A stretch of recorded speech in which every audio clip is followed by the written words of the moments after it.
Welcome to 5 Minute Small Business Tips, where you give us 5 minutes and we'll make you a better business person. I'm Stuart Goldstein, President and CEO of Goldart Consulting. We are small business specialists. I have a 35-year business career with both Fortune 500 companies and Wall Street firms. But for the last 24 years, I have been working exclusively with small businesses. Today's tip comes from our book, Small Business Tips to Live By, which is available on Amazon. And it is number 17 in the financial management section of that book. Debt should be a part of the capital structure of all small businesses, but beware. There are a couple tricky terms there, so first, let's define our terms.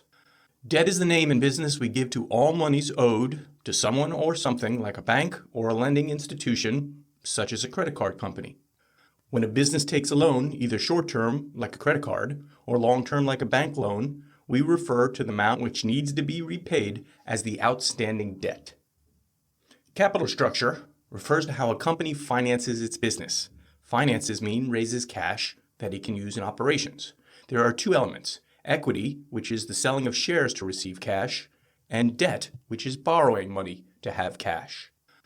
Most companies will use a combination of both elements because this is generally the most effective and efficient way of financing the business. Together, the two elements are like the building blocks of a building. They are what a business uses to finance its operations. Now that we've got that squared away, let's go back to today's tip. Again, debt should be a part of the capital structure of every small business, but beware.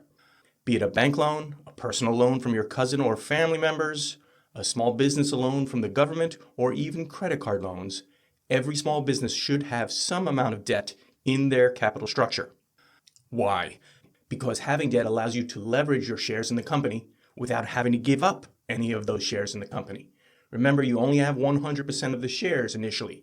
You're giving up some of the shares to receive cash from investors. So you have to manage how much you give up. The more you have, the greater chance for greater wealth down the road. So the end result of taking on debt is money comes in to use, but no shares go out. This allows you to do more, having more cash, while giving up less, keeping your shares in the company. The result is very powerful in the long term. Next, a really key point. While debt isn't to be feared and should be used, it needs to be watched and actively managed. I cannot emphasize this enough. Having too much debt has been the road to ruin for many small companies and many large corporations as well. I want to introduce a new term here: debt service. Debt service, or servicing the debt, is the repayment of both the principal, the actual money we borrowed, plus the interest on that money borrowed. The repayment of both the principal and the interest together is known as debt service or servicing the debt. When interest and principal payments become too great a percentage of the cash flow of the business, this is where serious problems arise. So what do? You have to calculate what are known as financial coverage ratios, such as the interest and the debt service ratio. These ratios are calculations that you analyze to see if there are signs of trouble, to see if there is stress on the cash flow of the business, where the debt service has become too great a percentage, there is not enough money left over to pay for the other expenses of the business. So in conclusion, yes, debt should be a part of the capital structure of every small business, but we need to be aware. We need to watch it, we need to actively manage it, and we need to calculate our financial ratios to ensure it does not become too great a percentage of the cash flow of the company, thereby stifling our ability to pay for other expenses that help the company run.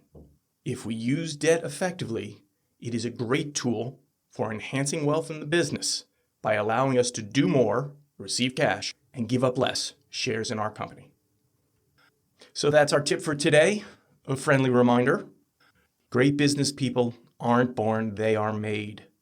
They are made through continuous growth-directed study and practice. So please take the time to learn, to grow, to become a better business person. Please stay tuned for our next video in the series. And as always, like, follow, share this video with anyone you think it can help, and please subscribe to our channel. If you have a business opportunity that you think you would need some help with, feel free to contact us. Our information will be in the video notes.